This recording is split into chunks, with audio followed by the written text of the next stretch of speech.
¿por qué entonces, si son tan contundentes las cifras, y además tú las expresas con tanta convicción, hay gente que sostiene, como él y como otros, que dado que este es un país de vocación progresista y por lo tanto mira hacia el futuro, nos gusta o no, Michelle Bachelet más bien encarna aquella época que está terminando y no necesariamente la que comienza, y que, por ejemplo, frente a un candidato como Lawrence Goldborn perdería indubitablemente? No, lo que pasa es que la tesis de que ha habido un cambio de siglo, que algo se está terminando, no corresponde a la realidad. No se está terminando para la educación fiscal que la subvención sea 50 lucas para el 40% de la matrícula y que tenga 469 puntos promedio nacional en la PSU. No se está terminando que los subvencionados, que son el 52% de la matrícula, tengan un promedio nacional de 489 puntos. No se está terminando la falta de medicamentos, de infraestructura, de equipos en salud. No se está terminando que la encuesta que hace en 2009 te dé que el 10% más rico relativo a la población captura el 40% de los ingresos. Y si le agrego el otro 10 para llegar al quinto quintil, capturamos el 60% de los ingresos.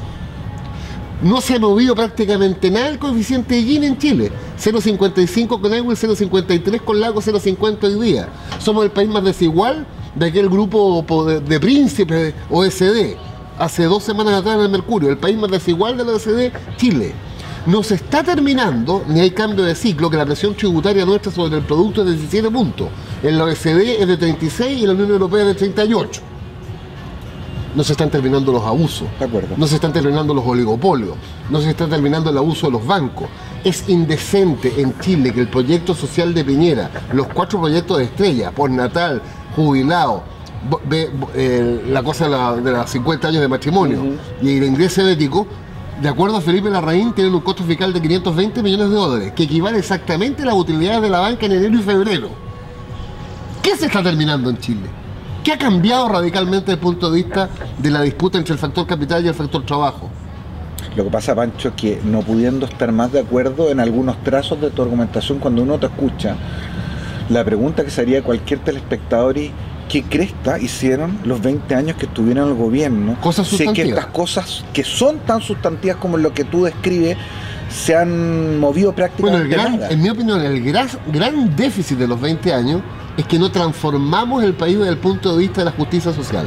Ya. Hicimos avance. Para mí lo más relevante es bajar la pobreza peras con peras, del 40 al 15. Para mí lo más relevante el derecho a la salud universal en el auge. Para mí lo más relevante la pensión básica universal de Bachelet. Para mí lo más relevante la reforma procesal penal de Frey, entre otras cosas. Lo más relevante la ley de divorcio, lo más relevante la eliminación de la censura. Entonces podría decir 100 cosas. Pero no logramos en 20 años transformar la sociedad chilena, distribuir más el poder.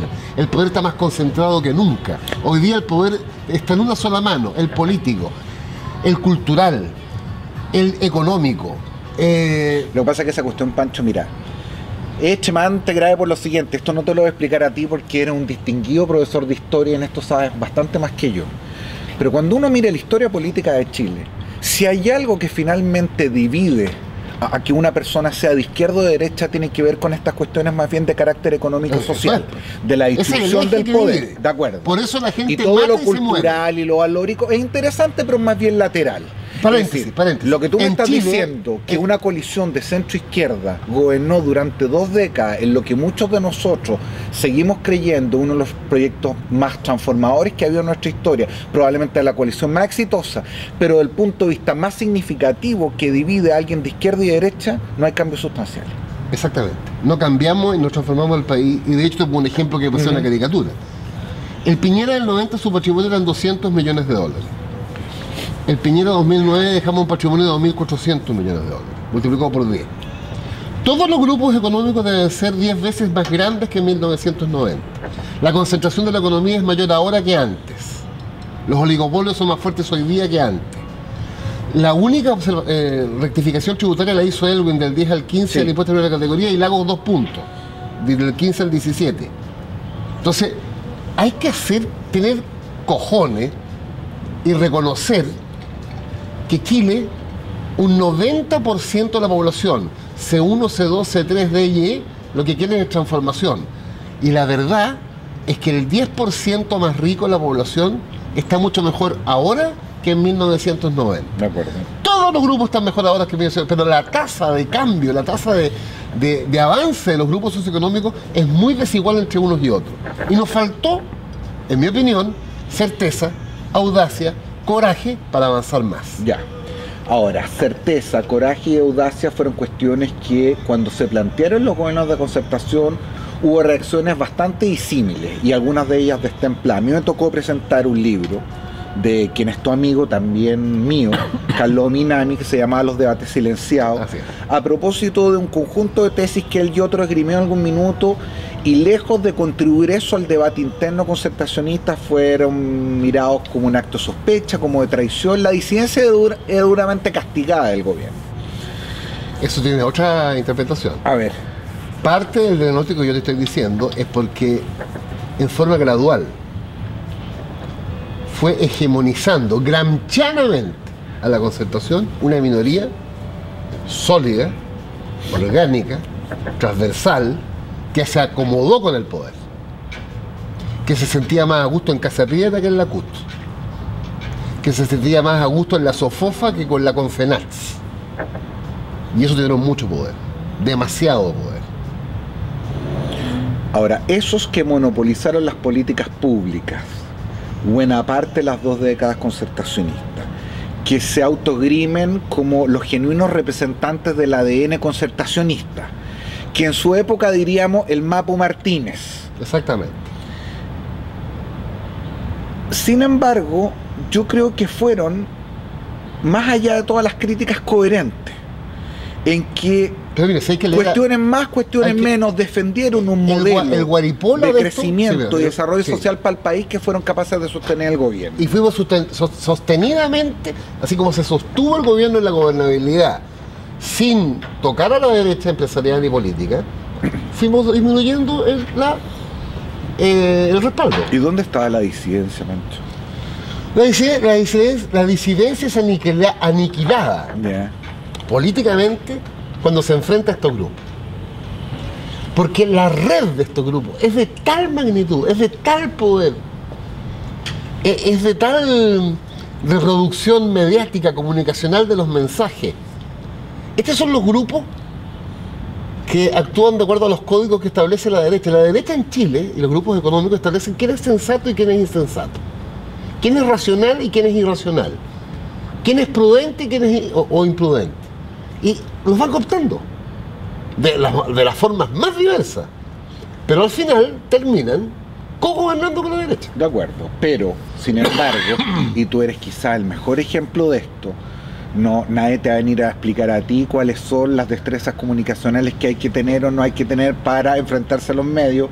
Fuiste ministro de Secretaría General de Gobierno, fuiste ministro del Interior, fuiste ministro de Defensa, tuviste una voz disidente, te enfrentaste dentro de las reglas del juego a algunos ministros de Estado, y sin embargo, con mayor o menor justicia, parece que esa batalla, a lo menos internamente, en ese momento la perdieron. Se perdió.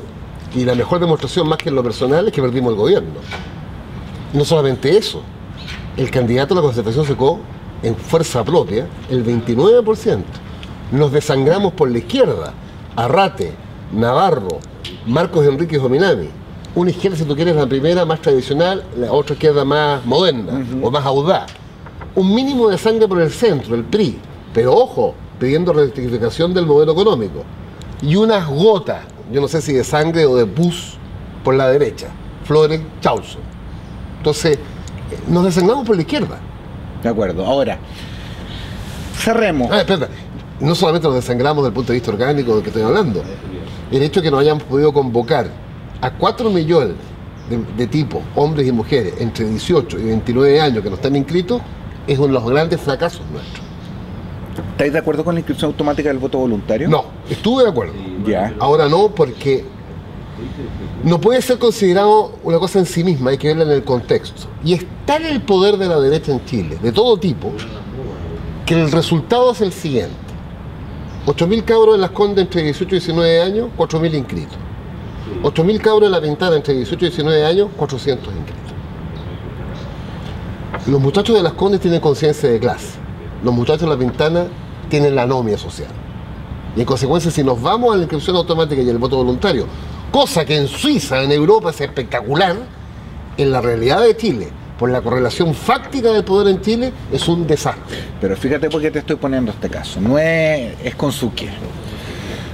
Porque esta argumentación que tú das, Pancho, se viene dando, y la hemos venido dando varios que estábamos a favor del voto obligatorio hace mucho tiempo, que tenía que ver con lo segregativo y finalmente clasista que era la estructura del voto voluntario. Entre otras cosas porque, como tú lo acabas bien de insinuar, finalmente es la gente más pudiente la que tiene o tiene conciencia de ciertos derechos, prerrogativos, patrimonio que defender. Y por lo tanto su participación electoral es indispensable para jugarse un escenario que es completamente distinto al de gente más pobre, más ignorante o menos avesada en los temas de política pública. Y sin embargo, como pasó en la reducción del periodo a 4 años y varias otras cosas, operó una cierta anestesia cuando estábamos en el gobierno y abrazamos esto del voto voluntario en la inscripción automática como si fuera la gran panacea, y hoy día nos estamos arrepintiendo, primero tarde y segundo un costo político bastante alto, porque es bien difícil de explicarle a la población, a diferencia de otras cosas, por qué, si los argumentos no han cambiado mucho, hace 4 años abrazábamos esto con entusiasmo casi delirante, y hoy día lo miramos con espíritu crítico. Este es un tema como otros que la izquierda, la centroizquierda, debe enfrentar con coraje, aunque tenga un costo inicial. Porque hay que explicarle a la ciudadanía todas las enclaves del poder. ¿Y cómo se llega a este resultado? Que sea el 3% en La Pintana y el 50% en Las Condes. Hay que explicarlo. Ahora, en la medida que tú expliques, como tú tienes la fuerza y la razón en tus argumentos, tú puedes revertir esa opinión en contra. Pero creo que sería la guinda de la torta para la derecha, la inscripción automática y el voto voluntario. Volver un poco, sin censo de por medio, hasta fines del siglo XIX con el sufragio censitario. De una u otra manera, así lo es. Entonces, esos son errores nuestros, pues. Como hay tantos, además, hay tanta insuficiencia. Pero ahí tienes un caso que tú me colocas. Ahora, puesto en ese diagnóstico, y sin querer cerrar el capítulo, tratando ahora de mirar hacia el frente, cuando uno te escucha, más allá de las coincidencias, que a ratos no son pocas, lo que es más o menos evidente es que esto que tú expresas no es un diagnóstico común en lo que llamamos el mundo concertacionista. No. Y menos todavía en la oposición, si es que suponemos que la oposición es algo más amplio al mundo concertacionista. O sea, este diagnóstico no es mío, pero que yo comparto con otros, está, en mi opinión, la mayoría de la democracia cristiana, abrumadoramente, la abrumadora mayoría más significativa del Partido Socialista, del PPD, de los radicales, para qué decir Navarro, Marco Enrique Oppenheimer y el Partido Comunista. Lo que sucede es que la correlación de fuerza al interior de la oposición, hay una expresión cuantitativa, donde yo creo que somos 95-5, y una expresión cualitativa, 50 y 50. Ya. Porque los Tirones son muy poderosos, porque los Navias son muy poderosos, porque los Velasco son muy poderosos, porque los Correas son muy poderosos. De acuerdo, ahora, como tú bien sabes, entonces, como decía Lucho Corvalán en otro contexto, el problema no es de mayoría de votos, es de mayoría de poder. Y hoy día, en el debate de la concertación, este debate que no se ha hecho, entre otras cosas no se hace porque los grupos fácticos de la concertación impiden que se desarrolle esto. Impiden. Porque saben que llevado esto al universo cultural, político, social, económico y cultural de la concertación, son arrasados los neoliberales.